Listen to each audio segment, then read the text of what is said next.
ნაცების რიცხვს დღეს პარტიის კიდევ ერთი ლიდერი შეემატა. ზურაბ ჭიაბერაშვილს ვაკეში თავს დაესხნენ და თავი გაუტეხეს. ჩვენ რამდენიმე წუთში დავიწყებთ ერთიანი ნაციონალური მოძრაობის კანდიდატების პრეზენტაციას. პარტიის ფაქტობრივად ყველა ლიდერი, რომელსაც თავი მთელი აქვს, ჩვენ სტუდიაში იმყოფება. ზურაბ ჭიაბერიშვილი კი საპატიო მიზეზებით თავისი სახლიდან ჩაგვერთვება. მოგესალმებით ბატონ ზურაბ. პირველ რიგში გითხავთ როგორ გრძნობთ თავს? არა მიშავს. კარგით, ბატონო ზურაბ, თქვენთვის რაზე მიუთითებს ის ფაქტი, რომლის მოწმეც ჩვენ დღეს გავხდით და რა იყო თქვენი შეფასებით რეალური მიზეზი ამ თავდასხმის? ძალიან მნიშვნელოვანია, რომ აღნიშნო ის ფაქტი, რომ პიროვნებებს, რომლებიც დაგვესხნენ თავს, ნოდარ ლადარიას, თორნიკე შარაშენიძეს და მე არ შეხვედრი ვარ არასოდეს, არანაირად არ ვიცნობ და სხვა შორის თავდასხმის წინ არანაირი სიტყვიერი შელაპარაკებაც კი ჩვენ შორის არ ყოფილა. ისინი შემოიჭრნენ, გარეთ ისხდნენ ქუჩაში, კაფის ვინაიდან გამოიწვა ვარაუდი, რომ შესაძლოა პროვოკატორები თქვენ ყოფილიყავით. არა, ნამდვილად ისინი შემოიჭრნენ კაფეში და ამას ადასტურებს აბსოლუტურად ყველა.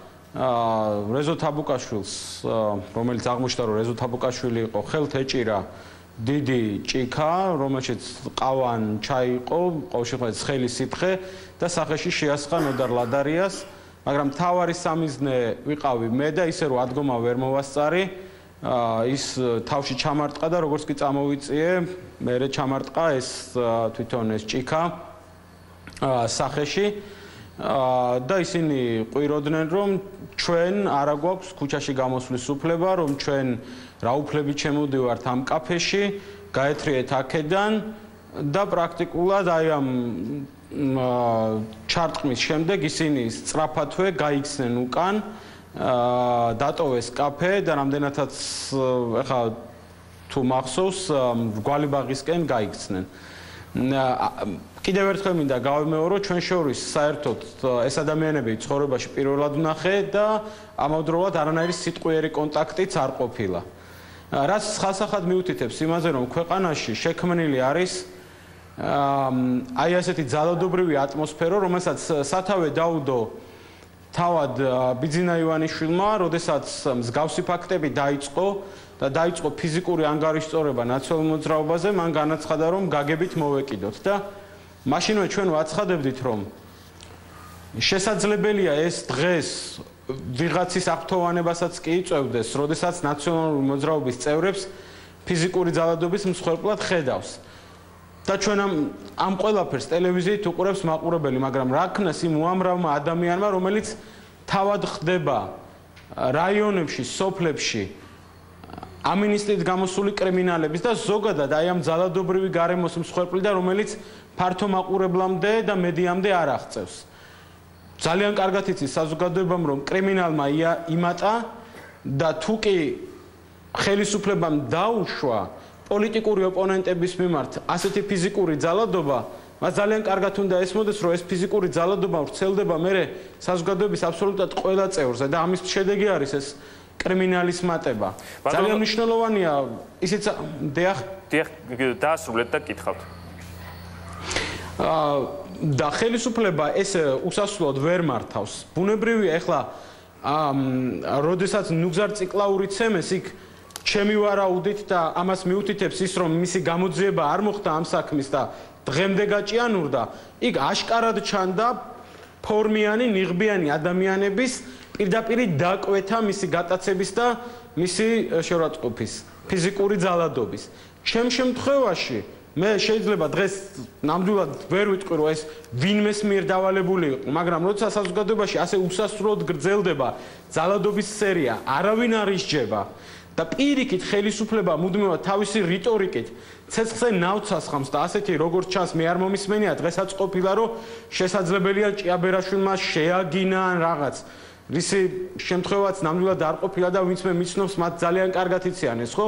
ხელისუფლება ამ რიტორიკით ხელს უწყობს ამგვარ ძალადობას და ამ ძალადობით ცდილობს გადაფაროს შეუსრულებელი დაპირებები და მინდა გითხრათ, რომ მეც დავდივარ საარჩევნო კამპანიით საგარეჯოს რაიონში, სოფლებში და მინდა გითხრათ, რომ ხალხი პირდაპირ ამბობს, რომ ისინი სულაც არ ელოდნენ რომ ტელევიზიით მხოლოდ ძალადობას დაინახავდნენ, მხოლოდ დაჭერებს, პოლიტიკურ დევნას. ბატონ ზურაბ, შესაბამისად როგორია თქვენი მოლოდინი ამ გამოძიებისგან და ელით თუ არა რომ შესაბამისად და სათანადოდ დაიშებიან ადამიანები, რომლებიც დამნაშავეები იქნებიან საბოლოო ხალხში. პირები, რომლებიც ეს ჩაიდინეს, ისინი იდენტიფიცირებულნი არიან. ეს არის რეზო თაბუკაშვილი და გიომ გელაძე.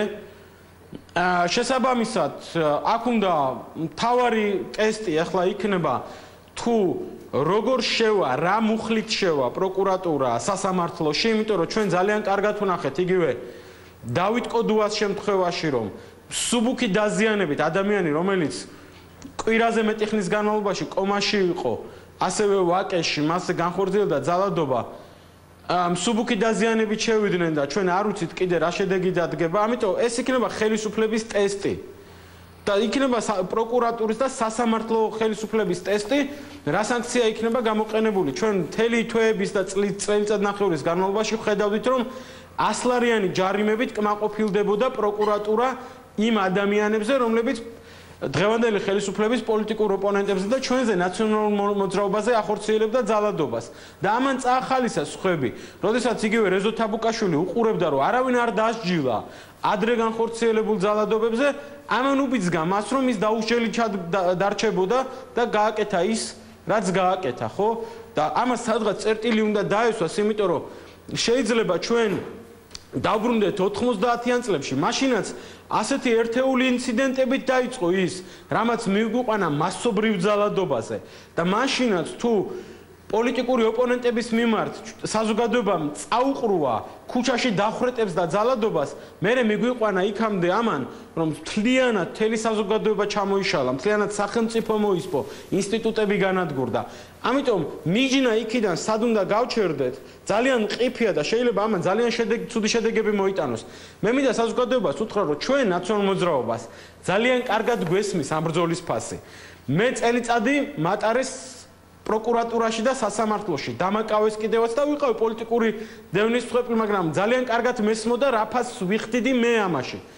ამის ფასიც მესმის, რაც ახლა სახეზე მაქვს და ეს ნამდვილად ხელს ჩემს პოლიტიკურ ბრძოლაზე არ ამაღებინებს. მაგრამ საზოგადოებას უნდა ესმოდეს, რომ ეს გავრცელდება ისეთ ადამიანებზე, რომლებსაც არანაირი პოლიტიკური იმუნიტეტიც არ იცავს. და საზოგადოება უნდა დაფიქრდეს, სად მთავრდება ასეთი ძალადობის ხაზი. დიდი მადლობა ბატონ ზურაბ, მე რა თქმა უნდა გამოჯამრთელებას გისურვებთ. მადლობა ზურაბ ჭიაბერაშვილი გვერდებოდა პირდაპირ ეთერში.